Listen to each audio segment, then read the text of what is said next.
আজি শ্বহীদ দিৱস উপলক্ষে অসম আন্দোলনত প্ৰাণহুতি দিয়া 860 গৰাকী শ্বহীদক গুৱাহাটীৰ বৰাগাঁৱত নৱনিৰ্মিত শ্বহীদ স্মাৰক ক্ষেত্ৰত মুখ্যমন্ত্ৰী ডক্টৰ হিমন্ত বিশ্ব শৰ্মাই শ্ৰদ্ধাঞ্জলি অৰ্পণ কৰে।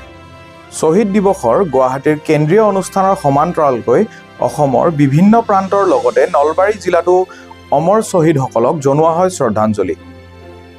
ঐতিহাসিক অসম আন্দোলনৰ সময়ত শ্বহীদত্ব বৰণ কৰা শ্বহীদসকলৰ সাহস, দৃঢ়তা আৰু ত্যাগৰ স্মৰণাৰ্থে প্ৰতি বছৰে এই আন্দোলনৰ প্ৰথম শ্বহীদ খৰ্গেশ্বৰ তালুকদাৰৰ মৃত্যুবাৰ্ষিকীৰ দিন 10 ডিচেম্বৰত পালন কৰি অহা শ্বহীদ দিৱস এনে এটি ক্ষণ যি কেৱল অসমৰ অতীতৰে এক অধ্যায় নহয়, বৰঞ্চ ৰাজ্যৰ বৰ্তমান আৰু ভৱিষ্যতক গঢ় দিয়া এক আধাৰ। গুৱাহাটীৰ পশ্চিম বৰাগাঁৱত 117 বিঘা ভূমি সামৰি নিৰ্মাণ কৰা শ্বহীদ স্মাৰক ক্ষেত্ৰও আজিৰ দিনটোত ৰাইজলৈ উচৰ্গা কৰে মুখ্যমন্ত্ৰী ডক্টৰ হিমন্ত বিশ্ব শৰ্মাই।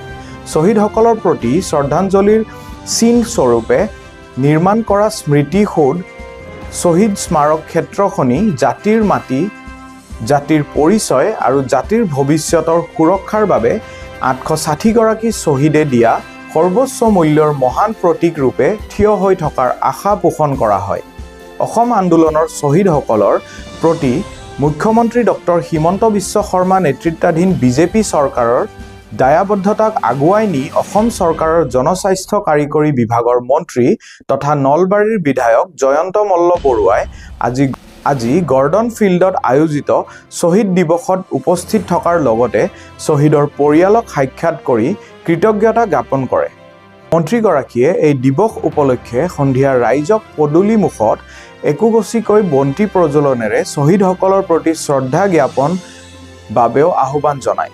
নিজকে নলবাৰীৰ এজন স্থানীয় ল'ৰা বুলি উল্লেখ কৰি মন্ত্ৰীগৰাকীয়ে অসম আন্দোলনৰ শ্বহীদসকলৰ পৰিয়ালৰ প্ৰতি সম্বেদনা জনোৱাই নহয়, এই আশ্বাসো দিয়ে যে অসম চৰকাৰ আৰু অসমৰ মুখ্যমন্ত্ৰী তেওঁলোকৰ লগত আজিৰ দৰে সদায়ে আছে আৰু থাকিব।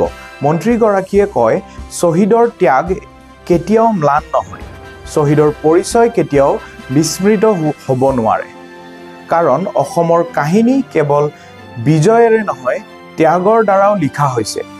শ্বহীদ দিৱসৰ পুণ্যক্ষণত তেওঁ জাতিৰ ৰক্ষাৰ বাবে স্তব্ধ হোৱা প্ৰতিটো হৃদস্পন্দনক সন্মান জনাই, যাৰ ত্যাগৰ বাবে আমাৰ সকলোৰে জাতিটোৰ হৃদস্পন্দন আজি প্ৰতিধ্বনিত হৈ আছে।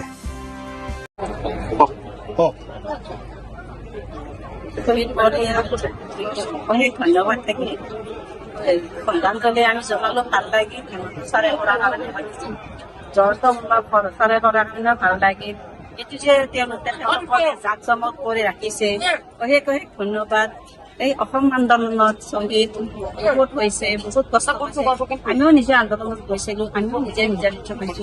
বহুত কষ্ট কৰি আমি অসমখনক আগবঢ়াই নিছো আৰু আগলৈ এনেকে আগবাঢ়ি যাব বুলি আমি কামনা কৰিলো তেখেতসকলৰ ওচৰত। তেখেতসকলক অশেষ অশেষ ধন্যবাদ। আজি ইমান জাক জমক কৰি এই অনুষ্ঠানটো পাতিছে, শ্ৰদ্ধাঞ্জলি পাতিছে জয়ন্ত মল্ল ছাৰক অশেষ অশেষ ধন্যবাদ।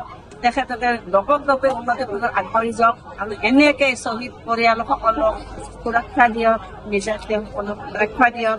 তেখেতসকলে যে এইটো পদক্ষেপ লৈছে তাৰ কাৰণে অশেষ অশেষ ধন্যবাদ জনাইছো।